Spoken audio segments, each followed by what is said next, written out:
Because Muslims are intolerant. And I'm not saying that disrespectfully. You can go to Qatar, you can fall asleep with $1 million on your lap in the middle of the street. Nothing's going to happen to you. Saudi Arabia as well. You can go to Saudi, nothing will happen to you. You can go to Dubai, UAE, nothing's going to happen to you. They leave their cars.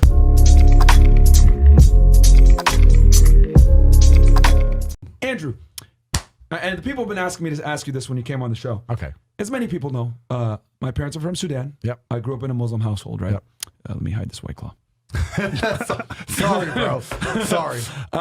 And you know, and I grew up in a traditionally Muslim household. My parents, you know, both speak Arabic. Yeah. Came from Sudan here in the 80s, whatever it may be.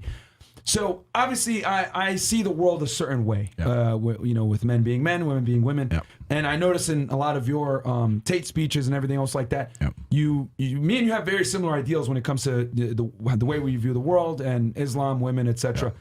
And you know, I know that you did a big part of your, I guess, growing up in England, the UK, Luton to be exact, right? Yep. And very big Muslim population. Yep. What are some big takeaways you took from living with Muslims, seeing the lifestyle, seeing the religion? Cool. What's your take on that? Right. So 3 points again. I always have 3 points.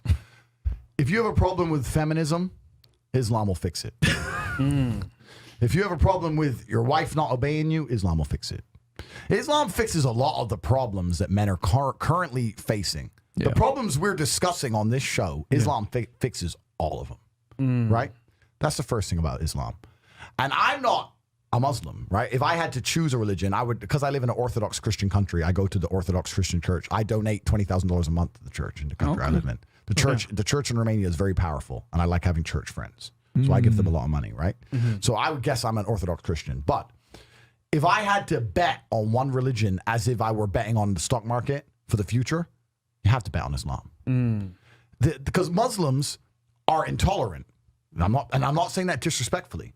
Because if you're tolerant of everything, then you stand for nothing. Yeah. Facts. Christians are so tolerant now that you can go to church. These girls will get fucked on a Saturday night and go to church on a Sunday morning and get fucked on Sunday night, and it's no big deal, right? Yeah. So you don't believe it. They have gay pastors that I'm not even anti-gay, but if the book says don't have, like, what the fuck? Yeah, what do you believe in now? Right, yeah. If you're tolerant of everything, you stand for nothing.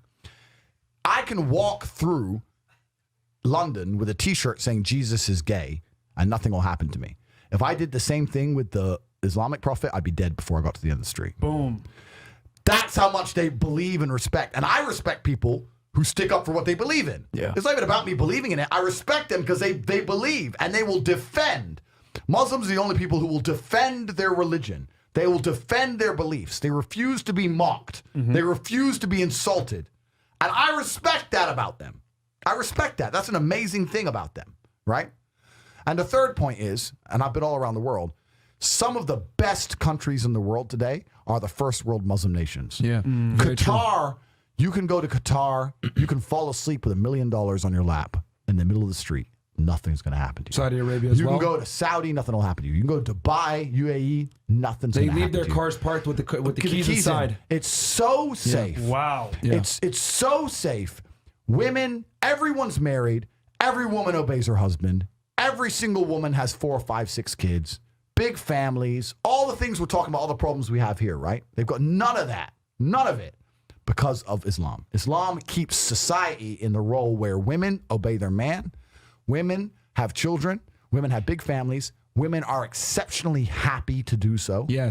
Before some Western girl comes in here and runs her mouth, the Islamic women are happier than any fucking thought you're going to see in the club tonight. They're very true. They're happy. Society is functioning. Their population is growing because in most Western countries, the population is declining. Yep. Tim Cass was talking about it today. I was talking. We were 2 showed it on people the have boat. 1 kid. Doesn't work. Doesn't work, right? 2 people need to have 3.1 kids because people die, right? People die prematurely, blah, blah, blah, blah. Yeah. So we have population problems in the West. They have none of the population problems. Society is functioning. And that's what society is.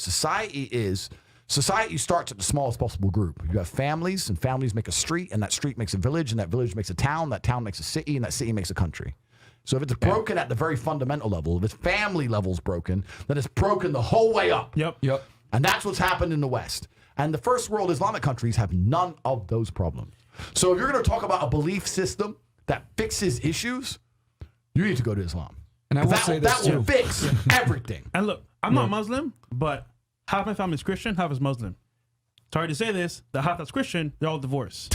Yeah. The half that's Muslim, they're still married, Yep. hella kids, Yep. and they're happy. Yep. The wives do serve their husband. Yep. The kids understand Yep. the roles, and generally they're happy. Yep. You're right on that, 100%. So I just have absolute, even though I wouldn't identify as Muslim, I have absolute respect for the ideology, respect for the mentality, respect for the warrior aspect of it. I respect it. They don't play. They don't play. You can't insult their shit. But you can insult the church all day. You can make fun of it. There's a fucking show on Netflix about a gay Jesus. That's a joke, right? Ha ha ha. And what do the Christians do? Nothing. Yeah. Christianity is a dead religion. If you're a Christian, and I'm saying this as a Christian myself, Christianity is a dead religion which is confined to the history books. It's dying out. Your own Pope. The Pope goes up there and talks LGBTQ shit That's now. crazy. It is over. That's you don't crazy. stand for anything. You don't believe in anything. You have no boundaries. You're walked on. You're mocked. You're divorced. Your fucking Christian wife, after taking her to church for 20 years, will fuck the gardener behind her back. The whole thing is a joke. Being a Christian now is nothing more than advertising. You're a loser. It's a losing religion because you've lost to Islam. That's the future of religion. And I'll say